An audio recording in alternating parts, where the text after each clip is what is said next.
वाले रहो, न्याय और धर्म का समन्वय किए हो, भाव कहीं पर पापाचार, भ्रष्टाचार, लोग भय की भावना से क्रियान्वयन किए हो, क्या दृढ़ता से हो, सीमा पर खड़े खड़े जो दृढ़ता से आगे को बढ़ते बने रहो, भाग्य सुगत महाभद्र अस्त्रों से शस्त्रों से सुरक्षित बने रहो।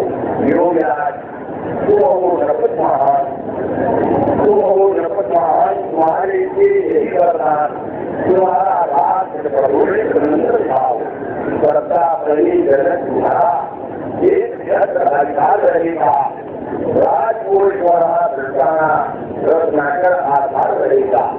ये प्रजा तुम्हारी अनुशासनता एक प्रमाण रहेगी, पक्ष की निर्मल गंगा युगित निर्माण रहेगी। तुम जन्म के बाद तुम्हारे लिए यही वरदान, तुम्हारा गौरव सुरक्षित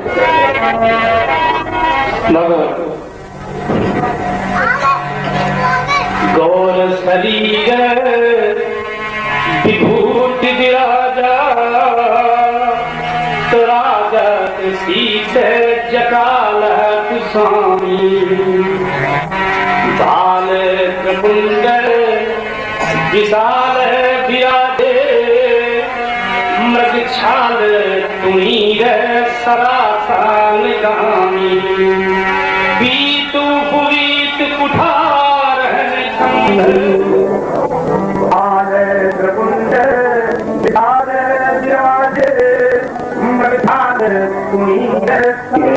योगी हमारा काल उल्लासित होकर के कहता है, अरे जब जग में जन्म का प्रवाहित है जबलों भगीरथ तुम्हारा, आए जबलपति ये तपस्वी का न हो तुम्हारा, रक्षा तुम्हारी करे नित पुरारी, कहीं मत रक्षा करें तो फैंदा, आयुष्मान भोरे फिर ध्वज नरेंद्र, आयुष्मान के सब तारे और लुक सिख जली चुनाई, लगी खाप में आचन से मुक्ति संघाती शरमाई, दीन छान ऊषा की लाली अरे अपने अंग लगाती, और चली आ रही कौन बाल का सिंदूर मग छिड़काती। उसका बच्चे डरना कहता हूँ तुम्हारी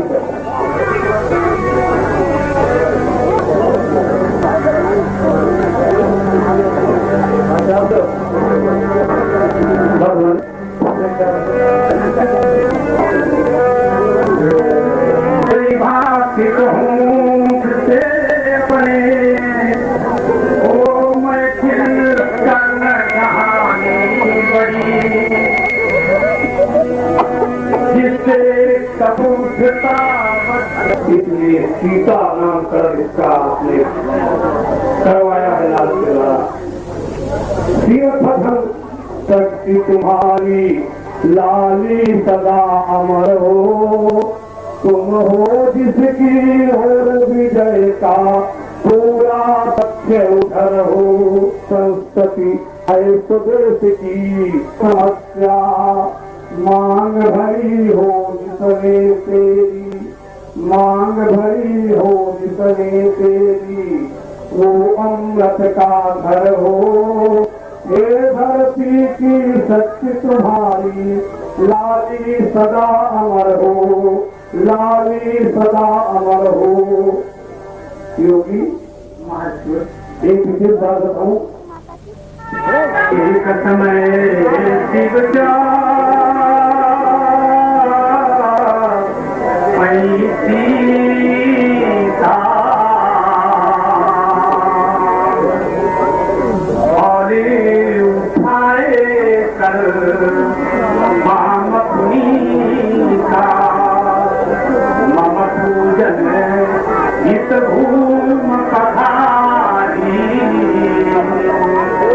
लक्ष्मण हृदय शंक भई भारी,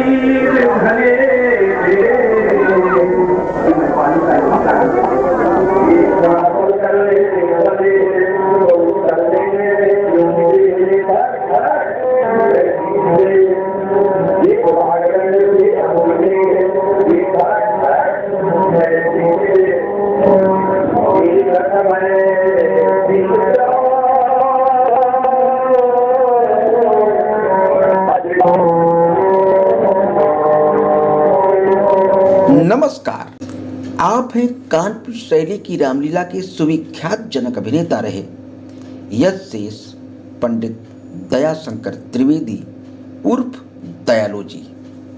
पंडित दयाशंकर त्रिवेदी ने सन 1940 के लगभग राजर्षि जनक का अभिनय प्रारंभ किया था। तब आपकी आयु 19 वर्ष के आसपास थी। जनपद उन्नाव के ग्राम सुपासी के मूल निवासी दयाशंकर जी को बाल्यकाल से ही रामलीला में रुचि रही और इस रुचि ने ही अंततोगत्वा उन्हें सीरध्वज जनक का अभिनेता बना दिया।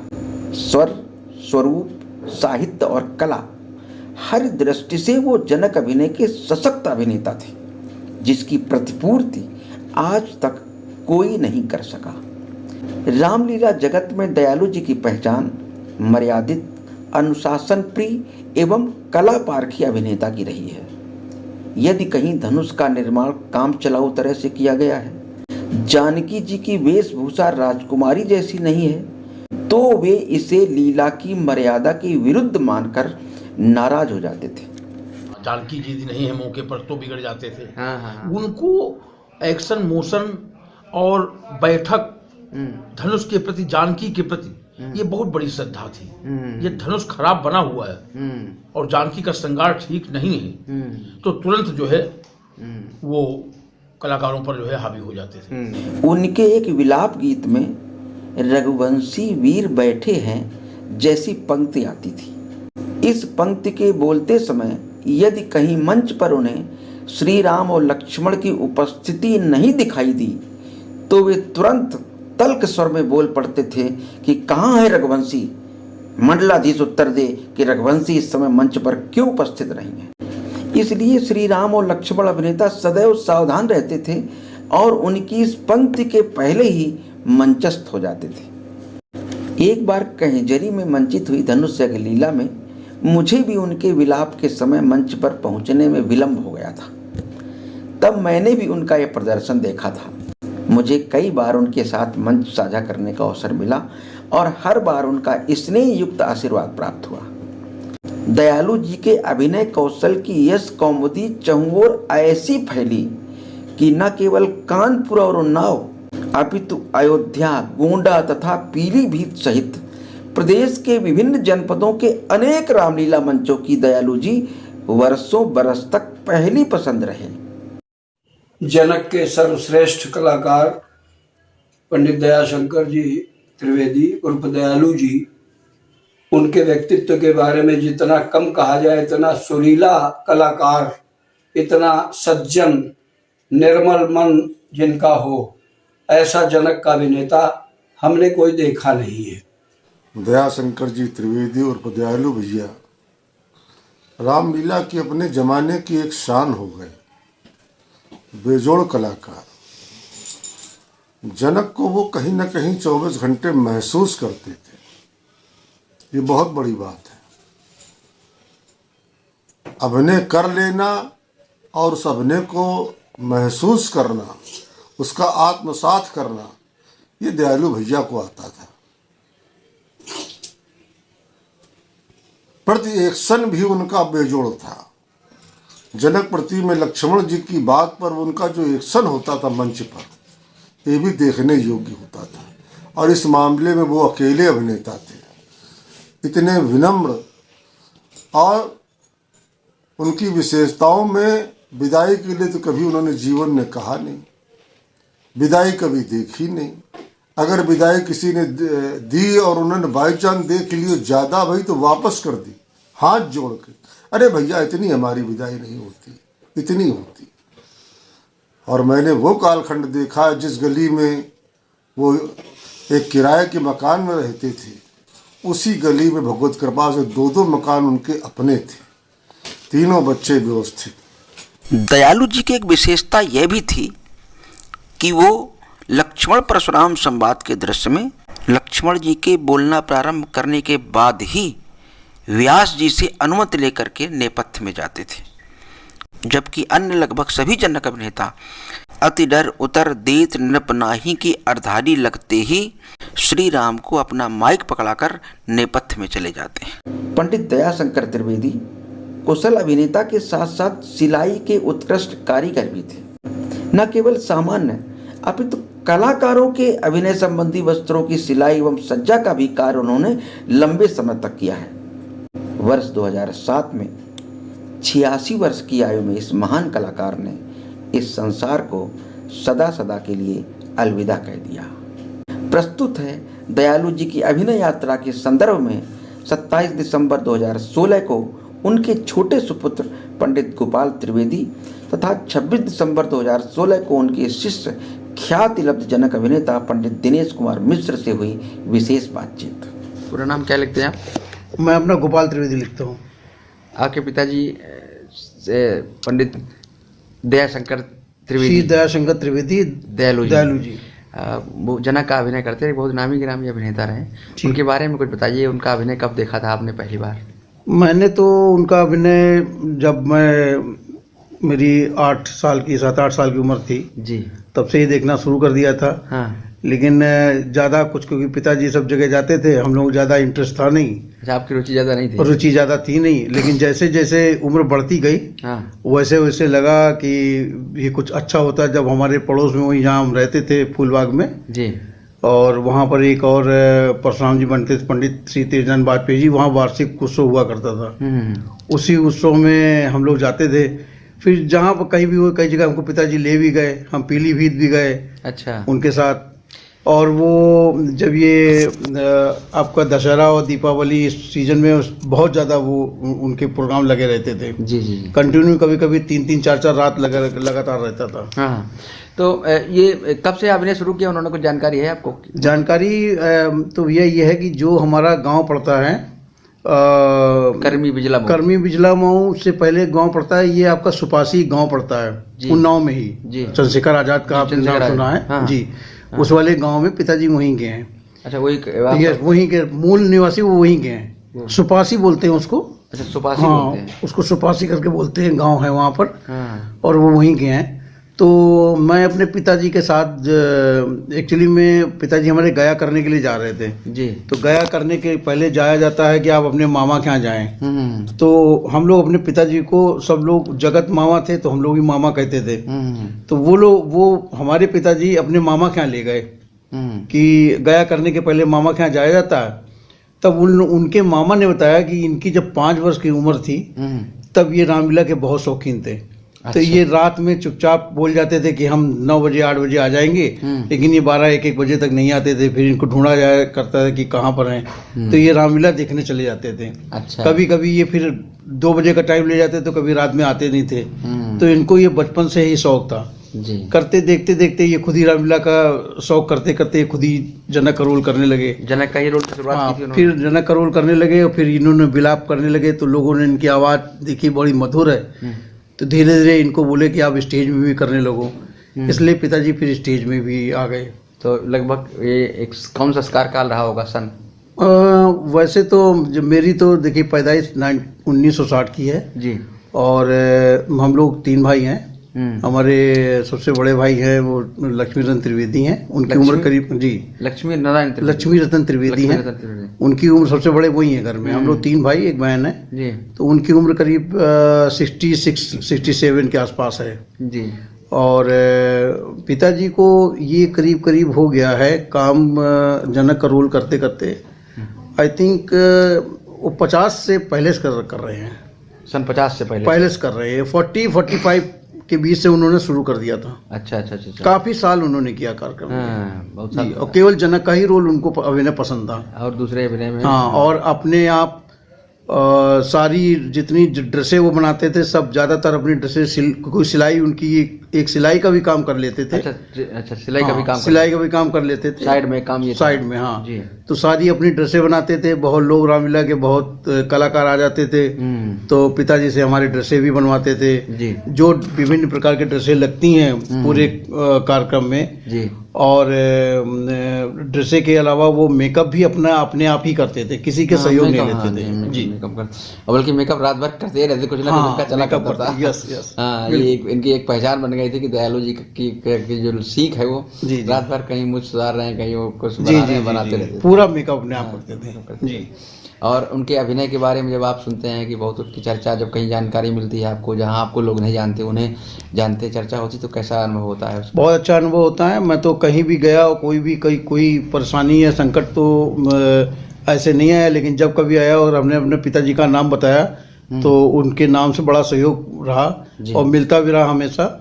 और पिताजी जैसे अयोध्या, चित्रकूट और अतर्रा, उरई, ये सब जो 25 साल गए हैं वो 25 वर्ष कंटिन्यू गए, उसके बाद कोई आया नहीं। हाँ। कोई भी दूसरा जनक को लोगों उन्होंने रामलीला का अपना डेट चेंज कर दी, लेकिन जब तक वो हमारे पिताजी जब बोले कि हम इसमें डेट में खाली हम आ जाएंगे, तो उन्होंने वही डेट रखी उनके अनुसार, क्योंकि उनके बिलाप के लोग केवल बिलाप में उनके बहुत ज्यादा मोहित हो जाते थे जी। आप में तीनों भाइयों में किसी में रुचि नहीं आई कभी कि हम भी रुचि नहीं? हम रुचि तो पिताजी हमको ले भी गए, हम लोगों को हमारे बीच वाले भाई को भी ले गए। क्या नाम बीच वाले भाई का? उनका मदन लाल त्रिवेदी नाम है जी। लेकिन हमारी माता जी पसंद नहीं करती थी कि बच्चे रामलीला में जाएं जी। आपका पूरा नाम क्या है? मेरा नाम गोपाल त्रिवेदी है जी। हाँ, अच्छा, माता जी को पसंद नहीं था? माता जी को पसंद नहीं था, इसलिए वो, क्योंकि रामलीला में लोग कलाकार बहुत आते थे हमारे घर में, एवरी डे ऑन एवरेज करीब 5 से 10 आदमी एवरी डे आते थे। तो माता जी तो छोटे छोटे थे, तो उन्होंने कहा राम लक्ष्मण बना दे। 2-3 जगह हमको सीता भी बनाया गया जी। मुझे पीलीभीत भी ले गए पिताजी, तब सीता बनाया गया। एक बार वहाँ कर्मी में भी सीता बनाया गया मेरे को। तो 2 जगह बने। जब हमारी माता जी को मालूम हुआ कि ये सीता बनाए गए तो फिर बहुत नाराज हुई। अच्छा। और वो नहीं पसंद करती थी कि बच्चे रामलीला में जाएं। तो उनका पिताजी का जनक बनना पसंद था उनको? वो पसंद था कि वो तुम बनो लेकिन बच्चों को न ले जाओ और बच्चों को पढ़ने दो। अच्छा। क्योंकि उसमें कोई ये नहीं होता था कि शनिवार है कि आज रामलीला शनिवार को ही होगी, वर्किंग डे होती थी, तो 3-4 दिन पढ़ाई के नुकसान हो जाते थे, इसलिए माता जी जाने नहीं देती। फिर आपकी अपनी पर्सनल रुचि फिर उसी तरह से खत्म हो गई? नहीं, रुचि हम लोगों की थी। रुचि हम लोग ऐसी थी कि हम लोग जब कभी आसपास होती थी, जब पिताजी कहते थे यहाँ बहुत बड़ा प्रोग्राम होने जा रहा है, तो फिर हम लोग देखने चले जाते थे। खासकर देखा जाए तो वो बिलाप सुनना और जो वो परशुराम और लक्ष्मण का जो संवाद होता था जी। और एक वो जब धनुष टूट जाता है उसके बाद वो सीता जी से पूछते हैं कि क्या कहते हैं, ये परशुराम जी पूछते हैं कि ये कैसे क्या हुआ। तो जब वो बोलते थे कई बात कहूँ मुख से अपने, या मैं तिल करुण कहानी है जी। तो ये सुनने को हम लोगों को बहुत अच्छा लगता था। तो क्योंकि वो आवाज नहीं किसी में है। वो आवाज जनरली ऐसे सुनने, वो स्टेज पे ही सुनने मिलती थी। अच्छा, वो बाकी जो है कभी मतलब अभिनय की तरफ रुचि नहीं रही आपकी देखने? नहीं, अभिनय की तरफ रुचि बताया नहीं कि जब वो एक मोटिवेशन होता है, जिस तरह पौधे को छोटे से मोड़ दिया जाता है। अगर मेरी माता जी रुचि लेती तो शायद आज हम भी कुछ ना कुछ कलाकार का कर रहे होते। तो वो छोटे से ही जाने नहीं दिया माता जी ने। आकर्षित करता था आपको बचपन में जी?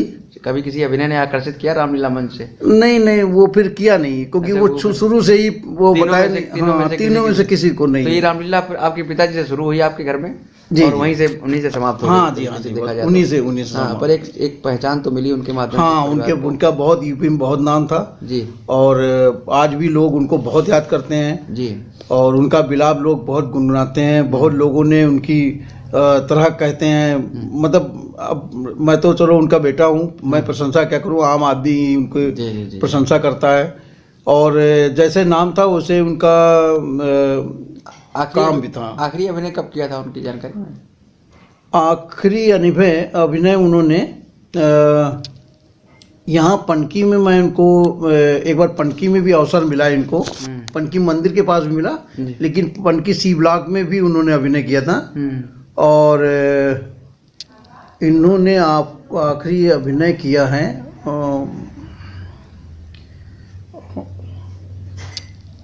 मैं शायद मेरी वाइफ को मालूम है, पूछ के बताऊँ उनसे। अच्छा, कोई बात नहीं। मैं एक अभिनय उन्होंने आखिरी किया, मुझे लोकल ही किया था, बहुत दूर नहीं गई थी। वही 2000 के आसपास? नहीं, एक मैं बताऊँ आखिरी अभिनय तो उन्होंने एक पनकी किया था, सेकंड लास्ट एक जगह और किया था। और इस बीच में उनको जाना था पिताजी को अयोध्या, लेकिन वो बीमारी की वजह से जा नहीं पाए थे। कब खत्म हुए थे? ये पिताजी हमारे खत्म हुए हैं 2007 में। कितनी आयु थी उस समय लगभग? आयु मेरे पिताजी की 86 थी, 86 प्लस 87 में चल रहे थे। अच्छा जी जी जी। पूरा नाम आप क्या लिखते हैं? दिनेश कुमार मिश्रा। फिर किसको गुरु बनाया आपने? पंडित श्री दयाशंकर जी त्रिवेदी दयालु। अच्छा, उनको फिर उनसे संपर्क किया आपने? हाँ। संपर्क होगा पिताजी को? संपर्क पहले था और बाद में फिर गुरु दीक्षा अच्छा लेकर के हाँ। हर साल गुरु पूर्णिमा में उनके घर जाते थे जी। उनका सम्मान, स्वागत, सम्मान, दक्षिणा जो कुछ हमसे हो सकता था जी। बल्कि वो मना करते थे हाँ। कि लाला ये सब करने की जरूरत नहीं, हम तो तुम्हारे ऐसे ही हैं। दयालु जी का तो उस समय बड़ा नाम था, बड़े चर्चित थे वो तो अपने समय में। हाँ, अपने समय में चर्चित थे, इसीलिए तो उनकी आवाज करुणा भली थी और उनके बोलने में जो रस था वो जनमानस को बहुत ही पसंद था जी। और हमें भी वो इतना अच्छा लगता था कि यही लगता था बिल्कुल कलेजे के अंदर चुभ रहा है। तो उनके आज भी मैं कई गीत जो है विलाप में और वैसे भी कई गीत में बोलता हूँ। दयालु जी का सबसे बेहतर कौन सा गीत लगता था आपको? दयालु जी का सबसे बेहतरीन गीत कौन सा था? विलाप में मैं अंतिम गीत बोलता हूँ। कौन सा? जरा 2 मिनट में गुनगुनाएंगे क्या उसको?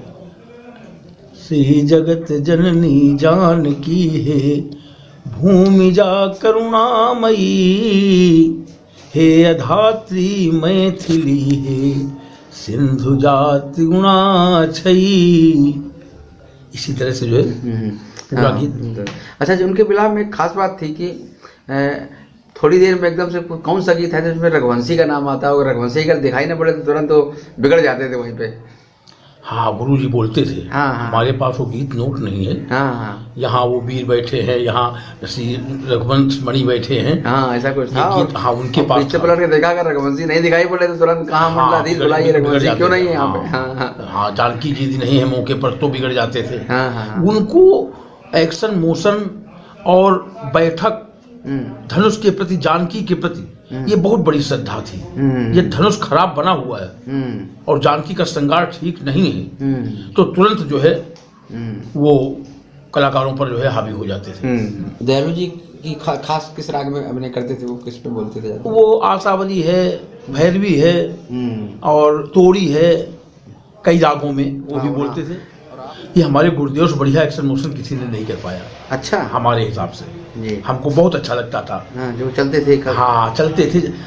बल्कि हमारे सामने एक बार किसी मंच पर एक कहा भी गया कि सब कुछ तो तुमने अपने गुरु जी का उतार लिया, लेकिन एक पक्ष अभी बाकी है। वो पक्ष यही था कि राजा की चाल कैसी होनी चाहिए, ये आपने गुरु जी के अभिनय से आप सीखिए जी। आपके तो हमारे गुरु जी का जो कला पक्ष, एक्शन मोशन वगैरह था वो बहुत ही सुंदर था। अच्छा, और इनका सलभ जी का? सलभ जी का क्रम जो था वो एक ग्रेट, मतलब बातचीत का, तब दोनों लोगों में अंतर यही था कि उनकी भाषा शैली जो थी वो क्लिष्ट थी। अच्छा, हाँ, और पंडित दयालु जी की जो भाषा शैली थी बहुत सरल थी। एक बिना पढ़ा लिखा भी व्यक्ति समझ लेता, उनकी भाषा को समझ लेता था जी। कि और लोग चाहत देते थे। उनके अभिनय के लिए अच्छे व्यक्तियों की आवश्यकता होती थी। जैसे डॉक्टर है, वकील है, प्रोफेसर है, और जिस समय ऐसे लोगों के बीच में उनका अभिनय होता था उस समय वास्तविकता, मतलब कहने की बात नहीं है, वास्तव में ये लगता था नहीं हाँ कोई राजा, कोई नेपाल। एक्शन मोशन उनका भी बहुत बढ़िया था, जगह पर से मोल्ड करना। अच्छा, ज्यादातर वो अतुकांत गीत बोलते हैं। अच्छा, तो अतुकांत गीत वही समझ सकता है जो उसका जानकार हो, जो उसका जानकार हो जी। देहात का व्यक्ति नहीं समझ सकता है। देहात में सरल भाषा की, इसीलिए देहात में अधिकतर पंडित दयालु जी जो है सफल रहे, और शहरों में और अच्छे मंच जो विशिष्ट मंच हैं और जो अच्छे व्यक्ति हैं, सुनने वाले लोग हैं, पढ़े लिखे समाज है, तो वो उनके अभिनय को ज्यादा लाइक करती थी। अब जैसे जनक के अभिनय में जी, जहां पर गायन की बात आती है, एक राजा है, एक राजा का क्रम कैसा होना चाहिए। अब जैसे संगीत तबले पर होने लगी, लोग तबले पे गाने लगे। तबले पर तो आपके गुरुजी भी गाते थे ना? कभी नहीं। उनको हमने देखा है गाते हुए। अब वो बताते थे कि बाबा पता नहीं अयोध्या के किसको देखा, मैंने इनको देखा, व्यास जी जरा हाँ तबले वादक, तो कुछ गाते थे वो, राग रागनी संबंधित गाते, शास्त्रीय संगीत गाते थे कुछ, और बड़ा अच्छा गाते भाई थे। हमने नहीं सुना है, हमने उनको सुना है, हमने वो गाते थे, लेकिन वो तबले पर जो गाते थे वो कुछ शास्त्रीय संगीत बाई चांस राधे राधे श्याम कोई चीज भले बोल देते हो, नहीं कुछ गाते थे वो। और ये कहते थे, ये एक वाक्य जरूर बोलते थे कि मैंने अयोध्या के बाबा पता नहीं कौन से तबला वादक थे, उनको देखा, भला को देखा, और आज आपको मैं देखना चाहता हूँ कि आप क्या बजाते हैं, और सुनिए आप। दयालु जी, हाँ वो उनका बड़ा अच्छा लगता, जो क्रम था वो विशेष था। हमने हमारे साथ कई बार अभिनय में मिले वो, तो हमने देखा कि तबले पर गाने के पहले ये वाक्य वो जरूर बोलते थे कि तबले के संगत। हाँ हमारा वो कहीं पे वहीं पे हमें लगता है रात में ही कहीं पर संवाद के उससे मिलाप के पहले किसी एंट्री में उनका वो कार्यक्रम एकाकी होता था, वो एकल था उनका, उसी देर उनका तबले पर कुछ ना कुछ चलता था, और बड़े बढ़िया गाते थे जो भी गाते थे। तो इसका मतलब वो देखा नहीं आपने? नहीं, उनका हमने तबले पर जो है, हमने वो तबले पर हम देख तो सकते नहीं थे, हमने सुना है, मैंने बहुत देखे उनके जी, लेकिन ये हमने उनका सुना और विशेष गौर करके सुना कि दयालु जी तबले पर भी गाते हैं, लेकिन जो गाते हैं वो बड़ी अटपटी चीज और बड़ा अपने शास्त्रीय संगीत से परिपूर्ण था वो। हमारे कानपुर जगत के, रामलीला जगत के दयाशंकर जी त्रिवेदी और दयालु भैया रामलीला की अपने जमाने की एक शान हो गए, बेजोड़ कलाकार। जनक को वो कहीं ना कहीं 24 घंटे महसूस करते थे, ये बहुत बड़ी बात है। अभिनय कर लेना और उस अभिनय को महसूस करना, उसका आत्मसात करना, ये दयालु भैया को आता था। प्रति एक्शन भी उनका बेजोड़ था। जनक प्रति में लक्ष्मण जी की बात पर उनका जो एक्शन होता था मंच पर, ये भी देखने योग्य होता था। और इस मामले में वो अकेले अभिनेता थे, इतने विनम्र, और उनकी विशेषताओं में विदाई के लिए तो कभी उन्होंने जीवन में कहा नहीं, विदाई कभी देखी नहीं। अगर विदाई किसी ने दी और उन्होंने बाई चांस देख ली ज़्यादा भाई तो वापस कर दी हाथ जोड़ के, अरे भैया इतनी हमारी विदाई नहीं होती, इतनी होती। और मैंने वो कालखंड देखा जिस गली में वो एक किराए के मकान में रहते थे, उसी गली में भगवत कृपा से 2-2 मकान उनके अपने थे, तीनों बच्चे व्यवस्थित। तो हमारे दयालु भैया कानपुर की रामलीला जगत की एक शान हो गए थे। उस समय भी बहुत अच्छे अच्छे कलाकार थे। वंशलाल पंडित जी का अपना अलग रंग पानी था, एक राजा स्वभाव था उनका, लेकिन न कुछ होते हुए भी दयालु भैया हमारे राजा थे। धन्यवाद। जनक के सर्वश्रेष्ठ कलाकार पंडित दयाशंकर जी त्रिवेदी उर्फ दयालु जी, बहुत ही उनका हमें प्रारंभिक सानिध्य प्राप्त हुआ। सबसे पहला मंच मेरा लक्ष्मण किले अयोध्या में पंडित दयालु जी के साथ हुआ और हमको बड़ा प्यार मिला। और इसके बाद जब तक वो जीवित रहे तब तक उनका बहुत बड़ा हमारे साथ जो है इस रामलीला क्षेत्र में बहुत ही सहयोग रहा।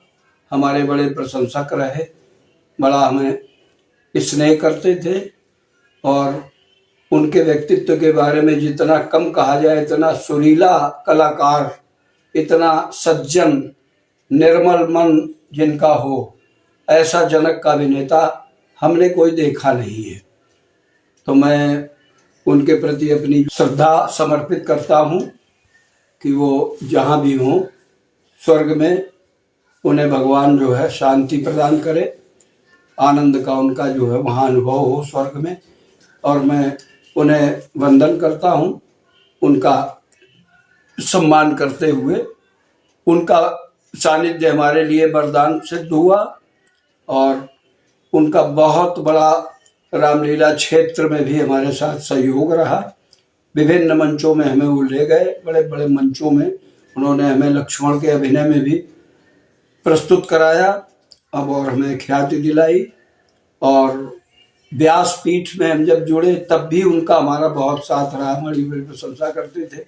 जिस समय जनक विलाप होता था तो जिस समय मैं हारमोनियम में उनके गीत और छंद पहले ही बता देता था करके उंगलियों से, बड़े खुश होते थे और बड़ा ही उनका आशीर्वाद हमें मिला है। ये दयालु जी का कृतित्व और व्यक्तित्व है। इन्हीं शब्दों के साथ मैं दयालु जी को पुनः प्रणाम करता हूँ, उनका वंदन करता हूँ